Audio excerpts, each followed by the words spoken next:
తాకట్లో ఉన్న మీ బంగారాన్ని విడిపించి ఆ రోజు ఆన్లైన్ రేటుకి కొంటాం. Sharma gold company. నమస్తే, వెల్కమ్ టు సుమన్ టీవీ. నేను పద్మిని. ప్రస్తుతంతో పాటు ప్రముఖ ఆధ్యాత్మికవేత్త, సూర్య ఉపాసకులు, sun spiritual society founder Vikramaditya గారు మనతో పాటు ఉన్నారు. మాట్లాడదాం. సార్ నమస్తే. సార్ సూర్యోస్మితల్లి సార్, చైత్ర బహుళపక్ష ఏకాదశి వస్తోంది. రేపు సోమవారం వరూధిని ఏకాదశి. ఈ వరూధిని ఏకాదశి వైశిష్ట్యం ఏమిటి? ఏకాదశి తిథుల గురించి మాట్లాడుకోవడం అనేది చాలా సంతోషాన్ని ఇస్తుంది. సో మీరైతే ఏం చేస్తారు ఏకాదశికి? మమ్మల్ని ఏం చేయమంటారు? అంటే ఏకాదశి అనగానే అంటే నాకు ప్రతిరోజు పండగే. సూర్యుడి యొక్క కిరణాలలో ఆ తిథులకు ఉన్నటువంటి ప్రాముఖ్యత మీద ఇప్పుడు నేను ప్రతినిత్యం చేసేటువంటి సాధన మారింది. ఒక్కొక్క తిథికి అంటే పాడ్యంకి ఎలా ఉండాలి, విధియ రోజు ఎలా ఉండాలి, తదియ రోజు ఎలా ఉండాలి, చవితికి ఎలా ఉండాలి, ఇవన్నీ కూడా మారుతూ సూర్య గమనం చేత మారుతూ ఉంటుందా ప్రత్యేకంగా? అమ్మ 100 రకాల పేర్లు చెప్పండి. క్రైస్తవులు ఉన్నారు, యేసుని ఆరాధిస్తున్నాము అనుకుంటూ ఉంటారు. వాళ్ళు అంతే, యేసుని ఆరాధిస్తున్నాం అనుకుంటూ ఉంటారు. కానీ అలా ఆరాధించేది సూర్యుని ఆరాధించకుండా ఎవరుంటారు?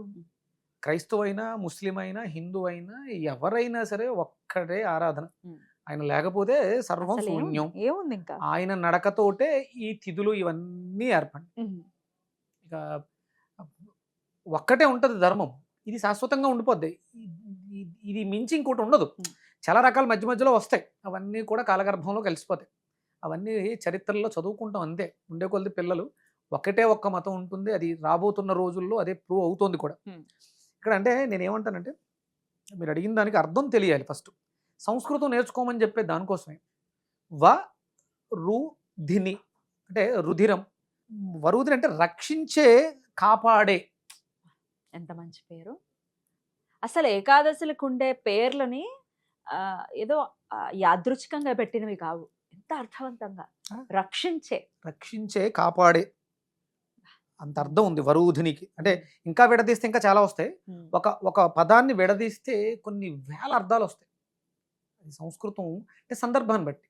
ఇప్పుడు ఈ ఏకాదశికి వరుధినికి ఇచ్చినటువంటి ఈ సందర్భంలో మనకు వచ్చేటది రక్షించేది, కాపాడేది. పాపాల నుంచి రక్షణ. ఎక్కడ రక్షణ అంటే మీరు చేస్తున్నటువంటి పాపాల నుంచి రక్షణ. ఇప్పుడు నేను చదివినప్పుడు కూడా జన్మరాహిత్యం అని చదివాను. ఇంకంతే కదా, పాపాల నుంచి రక్షింపబడితే జన్మరాహిత్యం. అదమ్మా, అంటే మన పూర్వీకులు ఏకాదశికి ఉపవాసం ఎందుకు చేయాలనేది కారణం అది. ఇక్కడ ఇంకొక ఇది కూడా చెప్తారు. ఏకాదశికి ఉపవాసంతో పాటు దాన ధర్మాలు చేయాలి. దానం ధర్మస్య మూలం, దానం లోకస్య శోభనం. దానస్య ధర్మస్య మూలం. దానం ధర్మానికి మూలం అవుతుంది, దానం లోకస్య శోభనం. లోకం శోభాయమానంగా ఉండడానికి దానం హేతువు. అమేజింగ్. మనం ఉపవసిస్తాం అని ఆ రోజు మనం చేసేటువంటి దానం అంటే ఉపవసిస్తే మనకి మానసిక శారీరక రుగ్మతలు తగ్గుతాయి. అది లోకానికి శోభాయమానంగా తయారు చేస్తుంది దానం చేయడం ద్వారా. ఏం దానం చేయాలి మరి? ఇప్పుడు ఇది చైత్రమాసం ఎండలు ఎలా ఉన్నాయి, ఏం అవసరం? నీళ్లు, చెప్పులు, గొడుగులు, ఇవన్నీ మీ ఓపిక. ఇప్పుడు నేను మొన్న అంటే నేను ఎప్పుడు కూడా మన జిహెచ్ఎంసి వీళ్ళతోటి ఎక్కువ ఉంటాను. ఎందుకంటే వాళ్ళు పారిశుద్ధ్య కార్మికులు. మనలో మాలిన్యాలు ఉన్నా అవి మనం శుభ్రం చేసుకోం, కానీ మన మాలిన్యాలని వాళ్ళు ఎంతో ఓపిక ఉంటే చేయగలుగుతారు. అంటే జీతం ఇస్తే చేస్తారు, డబ్బులు ఇస్తే చేస్తారు. మనం చేయగలమా? చేయలేము. అంటే కొన్ని రకాల కారణ జన్మాలు వాటి కోసం పుడతాయి, ఆ జన్మ తీసుకుంటాయి. శని చాలా ఇంపాక్ట్ ని చూపిస్తూ ఉంటుంది. ఒకవేళ వాళ్ళని ఫ్రంట్ లైన్ వారియర్స్ అని అంటే డెఫినెట్ గా వాళ్ళని గనక అసలు మనం ఎంతో దయతో గనుకుంటే శని అద్భుతమైన ఫలితాలను ఇస్తాడటగా. నేను మీకు నిదర్శనంగా నేనే కూర్చొని ఉన్నాను ఎదురుకుండా. నేను మీకు ఎప్పుడు శనితో ఏం రిలేట్ లేదు, మీకు నక్షత్రం కానీ మీ లగ్నం కానీ శనితో రిలేట్ లేదు. అయినప్పటికీ నా లగ్నానికి శని అంటే కన్యా లగ్నానికి శని మిత్రుడే కదా. నాకు పంచమ షష్టాధిపతి, రుణరోగ శత్రు కారకులని నాశనం చేసేవాడు. పంచమాధిపతి జ్ఞానాన్ని ఇస్తాడు. కూడా సో అవసరం ఎక్కడున్నాడు? లాభంలో ఉన్నాడు. ఇవి నేను చేస్తే అక్కడ నాకు లాభం వస్తుంది. మనం స్టార్టింగ్ లో మాట్లాడుకున్నాం. రాహుని శనిని నాకు అంటే ఇప్పుడు షష్టమంలో అంటే లగ్నతో షష్టమంలో రాహు ఉన్నాడు. ఆయన శని ఎలాగో మీనంలో ఉన్నారు, అది వేరే విషయం. అంటే గోచార రీత్యా మనం చూసుకున్నా అంటే ఇది ఎప్పుడూ చూసుకుంటూనే ఉండాలి. మనం ఎంత బాగా చేస్తాము, మనం ఎంత ఎక్కువ నడుస్తాం అంత గమ్యాన్ని త్వరగా వెళ్తాం. అంటే బండి మీద వెళ్తే కూడా స్పీడ్కి వెళ్తాం గమ్యానికి. అది కాదు, నడక అంటే కాళ్ళకి కారకుడు శని. కాబట్టి మనం ఉపవసించి చేసే సాధన ఫలితాలని త్వరగా ఇస్తుంది. రైట్. ఏం దానం చేయమంటారు అయితే ఎవరికైనా? ఇప్పుడు మీరు అన్నట్టుగా ఫ్రంట్ లైన్ వారియర్స్ కి ఇవ్వచ్చు, మన పని వాళ్ళకి డెఫినెట్ గా. ఇంకా చెరుకు రసం ఆ. చెరుకు రసం ఈ ఎండాకాలం. సమ్మర్లో దానం చేయడం ద్వారా వాళ్ళకి వాళ్ళ ఎక్కువ అర్హత ఉంది. అంటే దానం ఇస్తే పుచ్చుకునే వాళ్ళు చాలా మంది ఉన్నారు, ఉమ్. కానీ ఆ అర్హత వాళ్ళకు ఉండాలి. ఆ అర్హత ఎవరికి ఉందంటే వీళ్ళకు ఉంది. ఉమ్. అలాగే గవర్నమెంట్ హాస్పిటల్లో పనిచేసేటువంటి నర్సింగ్, ఉమ్. అది సేవక వృత్తి. సేవ చేసే ప్రతి ఒక్కరికి మీరు చేసేటువంటి దానం, మీరు ఉపవసిస్తూ వాళ్ళకి మీరు చేసేటువంటి, అంటే భోజనం పెట్టమని కాదు, అంటే నువ్వు తినడం మంచిది కాదు, నువ్వు ఉపవసిస్తే మనం నీకు మంచిది, వాళ్ళకు కూడా అంతే. అంటే ఇప్పుడు ఆ విషయం చెప్పి భోజనం బదులు ఈ చెరుకు రసం తాగండి, మీకు అలవాట్లేదేమో, మీకు నీరసం రాకుండా ఉంటుందని చెప్పిస్తే వాళ్ళు కూడా ఉపవసించొచ్చేమో. మీరు చెప్పిన తర్వాత వాళ్ళు పాటిస్తారో పాటించారో వేరే ఇంకా విషయం. వాళ్ళ ఇష్టం అది.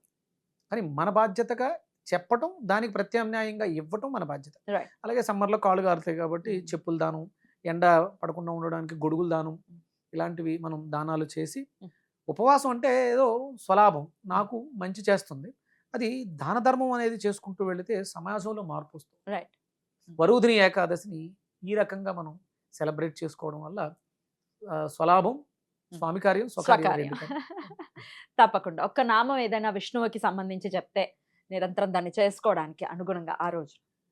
ఇక మనకు అష్టాక్షరి ఎలాగ ఉంది, ఎలాగో సూర్యాష్టాక్షరి నేను చెప్పిన ఓం సూర్య నారాయణాయ, ఓం నమో నారాయణాయ, ఓం సూర్య నారాయణాయ కలిపి చేయండి.